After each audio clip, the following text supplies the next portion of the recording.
Please Raghav Chadha ji please. जो बाजार है उसमें अटर केओस है। केओस इसलिए है कि लोगों को रजिस्ट्रार के दफ्तर के बाद धक्के लग रहे हैं, दलालों ने उन अफसरों पे पूरी तरीके से कब्जा किया हुआ है, प्रॉपर्टी टैक्स में चोरी होती है, सर्कल रेट को एक्सप्लॉइट करके कैश में प्रॉपर्टियां खरीदी जाती हैं, फर्जी कागज, कब्जे, टाइटल डिस्प्यूट, न जाने क्या क्या चल रहा है, जिसके चलते आज 66% of India civil disputes are land disputes, 45% of properties lack clear title in India. India ranks 133 out of 190 in property registration efficiency. 48% of our properties are under dispute and the average time taken by civil courts to resolve these disputes is 7 years. And 6.2 crore property documents are pending digitization. वो तहसीलदार के दफ्तर में पड़े या registrar के दफ्तर में, उनका डिजिटाइजेशन अभी तक नहीं हुआ। इन सारी बीमारियों का एक ही दवा है, that is national blockchain registry, जिसके चलते प्रॉपर्टी डिस्प्यूट समाप्त होंगे, मिडिल क्लास की वेल्थ अनलॉक होगी क्योंकि वे और ब्याज पे पैसा ले पाएंगे, प्रॉपर्टी टैक्स की कंप्लायंस बढ़ेगी और रीट्स जैसे इन्वेस्टमेंट व्हीकल्स को ब्लॉकचेन वेरीफाइड टाइटल मिलेंगे, उसमें भी बढ़ोतरी देखी जाएगी।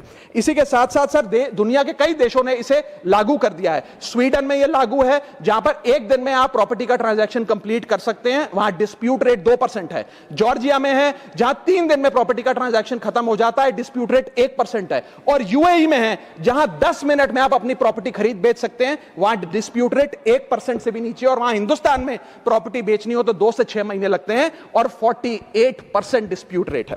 सर मेरा दूसरा सुझाव है inflation linked salary revision act. Bharat में वेजेस को इंडेक्स करिए महंगाई से। वित्तीय वर्ष 18 से लेकर वित्तीय वर्ष 26 में हमने देखा कि real wages for the salaried class में 16% की गिरावट आई। यह गिरावट का मतलब इन सालों में जितनी महंगाई थी, जिस स्तर पे महंगाई बढ़ी उस स्तर पे वेजेस नहीं बढ़ी, जिसके चलते 16% की गिरावट रियल वेजेस में देखी गई। इसीलिए mandatory wage indexation formula is the need of the hour and the government must look at it. इसके चलते तमाम फॉर्मल सेक्टर्स में, corporate, shops, factories, gig workers, सबको इन्फ्लेशन इंडेक्स वेज हाइक मिलेगा। और सरकार के मुलाजिम को तो मिलता ही है, हर साल डियरनेस अलाउंस मिलता है, उसके बाद आप हर कुछ सालों में पे कमीशन लागू होता है। इससे आप 20 करोड़ आबादी, which is 45% of India's total workforce, आप उसे एड्रेस कर पाएंगे। सर इसी के साथ साथ मैं बताना चाहता हूं कि दुनिया के कई देशों में यह पहले से ही लागू है। यूएस के अंदर COLA, cost of living adjustment system लागू है, जिसके अंदर एनुअल और ऑटोमेटिक रिवीजन होता है। जर्मनी के अंदर हर 18 से 24 महीने के अंदर महंगाई के अनुसार सैलरी बढ़ा दी जाती है। जापान के अंदर शिंटो मेथड यूज होता है जिसमें annual inflation index wage hike दी जाती है। और बेल्जियम में ऑटोमेटिक इंडेक्सेशन लॉ है जिसमें क्वार्टरली बेसिस पर एम्प्लॉइज की सैलरी बढ़ाई जाती है। Sir India is one of the only countries in major economies where 85% of our formal workforce has zero statutory inflation protection. We are at the mercy of the employer discretion and our own negotiation power to raise our salaries. इसके साथ साथ मुझे लगता है कि एक minimum increase based on inflation होना चाहिए। मेरा थर्ड सुझाव माननीय वित्त मंत्री जी को रहेगा कि स्टेट कैपिटल एक्सपेंडिचर की matching grant, matching funding centre दे, यानी कि हर 1 रुपया जो राज्य की सरकार कैपेक्स पे, कैपिटल एक्सपेंडिचर पे, एसेट क्रिएशन पे खर्च करती है, उसकी मैचिंग ग्रांट 1 रुपया केंद्र द्वारा राज्यों को दिया जाना चाहिए, not as loan but as a grant. आज स्टेट कैपेक्स में 2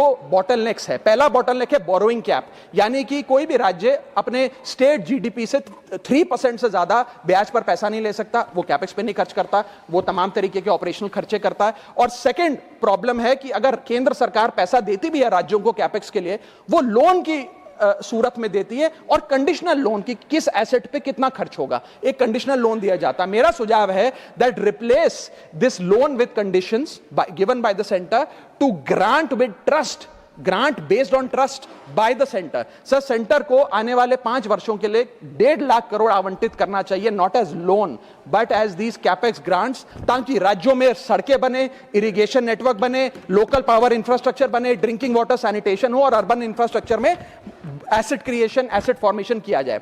as not as loan not on interest, not with principal and with no conditionality. अगर ऐसा होता है तो सबसे पहले तो स्टेट की बैलेंस शीट में this grant will not sit as debt, state की बैलेंस शीट सुंदर होगी, बेहतर होगी।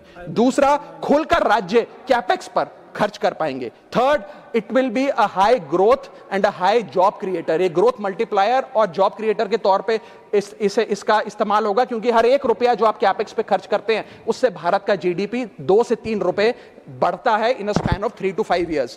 कोऑपरेटिव फेडरलिज्म मजबूत होगा और साथ ही साथ states will become builders and not borrowers in the eyes of the centre. Sir, मेरा चौथा सुझाव जो माननीय वित्त मंत्री जी के लिए है वो ये है कि legalise virtual digital assets as an asset class.